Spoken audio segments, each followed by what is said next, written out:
Sir, நீங்கள் இதுக்கு முன்னாடி சொன்னீங்கல்ல, இதுக்கு முன்னாடி இந்த பார்ட்டிஸும் மேபி இதுக்கு அப்புறம் வர போகிற பார்ட்டிஸும் ஒரு சில ஒரு சில விஷயத்தில் கவனிக்காததுனால தான் வந்து இன்னும் புதுச்சேரி வந்து இப்படியே இருக்குது அப்படின்னு சொல்லிட்டு சொன்னீங்க.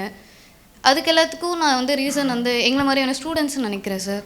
மேபி அவங்களுக்கு இதை பற்றின அவேர்னஸோ ஐடியாஸோ இல்லாததுனால தான், அவங்க இதுக்காக சப்போர்ட் பண்ணாமலையோ ஒரு கொஷின்ஸ் ரைஸ் பண்ணாததுனாலையோ தான், இதை பற்றி யாரும் நோட்டீஸ் பண்ணாதனால தான் எல்லாம் இப்படியே இருக்குன்னு தோணுது. நீங்கள் இதுக்காக ஸ்டூடெண்ட்ஸ் அவேர்னஸையும் நீங்கள் எடுத்துகிட்டு வரக்கூடாதுன்னு நினைக்கிறேன். இல்லை, கண்டிப்பாம்மா. ஏன்னா நான் தான் சொன்னேன், நம்ம யங்ஸ்டர்ஸ் இப்போ நானும் எனக்கு என்ன என் வேலை உண்டு, எனக்கு இது நீடே இல்லை ஒரு ரோட்டில் இறங்கி போராடணுன்னு.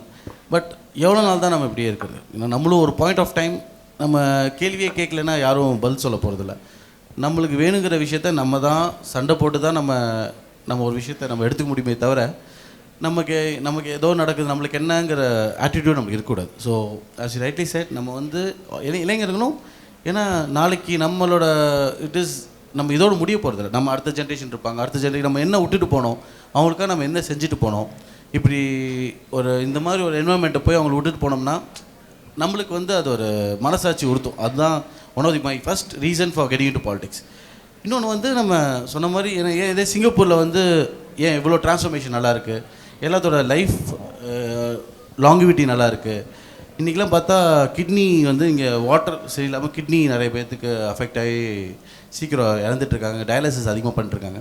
ஸோ இதை ஹாலிஸ்டிக்காக நம்ம வந்து எல்லாருமே எவ்ரிபடி ஹஸ் டு கான்ட்ரிபியூட். ஏன்னா இங்கே இன்னும் இல்லை, இப்போ நம்ம வேர்ல்டு வைடாக இன்றைக்கி வேர்ல்ட்லேயே நிறைய இந்த எப்ஸ்டைன் ஃபைல்ஸ்னு சொல்லி ஏகப்பட்ட இஷ்யூஸ் வந்துருக்கு. இது எல்லாத்துக்கும் நம்ம குரல் கொடுக்கணும். ஏன்னா எங்கேயோ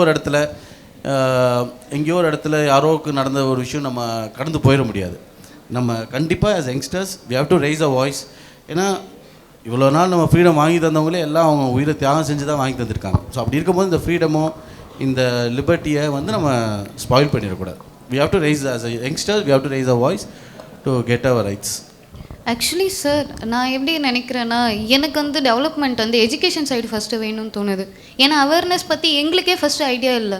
ஃபஸ்ட்டு சொசைட்டியில் என்ன நடக்குதுன்னு எங்களுக்கே ஒரு ஐடியா இல்லைன்னு பார்த்து நாங்கள் எப்படி எல்லார் சைடும் போய்ட்டு வாய்ஸ் ரைஸ் பண்ண முடியும் நீங்கள் நினைக்கிறீங்க? இல்லைம்மா, இன்றைக்கி சோஷியல் மீடியாலாம் வந்துருச்சுமா. நான் இங்கே உட்காந்துட்டு எப்ஸ்டைன் ஃபைல்ஸ் எங்கே நடந்த இஷ்யூவை நான் இங்கே உட்காந்துக்கிட்டு வீட்டில் உட்காந்து பார்த்துட்ருக்கோம். அப்படி இருக்கும்போது இன்றைக்கி டெக்னாலஜி ஹஸ் இம்ப்ரூவ்ட். ஸோ நம்மளுக்கு அந்த ஃபஸ்ட்டு இன்ட்ரெஸ்ட் வேணும். ஃபஸ்ட் நம்ம அந்த இன்ட்ரெஸ்ட்டோட we should with social media இன்றைக்கி வந்து இன்றைக்கி எலெக்ஷனே மாறிட்டுருக்கு. Twitter Elon Musk take over பண்ணதுக்கப்புறம் அங்கே யூஎஸில் ஆட்சியே மாற்றிருக்காங்க. அந்த மாதிரி with technology we can do lot of things. With social media we can do lot of awareness. பழைய காலத்து மாதிரி நம்ம வண்டி எடுத்துகிட்டு போய் ஒரு ஊராக சொல்லணும்னு அவசியம் இல்லை. இன்றைக்கி மொபைலில் நம்ம கம்யூனிகேட் பண்ண வேண்டிய விஷயம் வந்து இன்றைக்கி குளோபலாக ரீச் ஆகிருக்கு. So there is lot of ways to communicate. இன்றைக்கி சோஷியல் மீடியா டெக்னாலஜியை நம்ம பெட்டராக யூஸ் பண்ணணும். சும்மா ரீல்ஸ் மட்டும் பார்த்துட்டு அப்படியே பாஸ் ஆன் பண்ணிடக்கூடாது.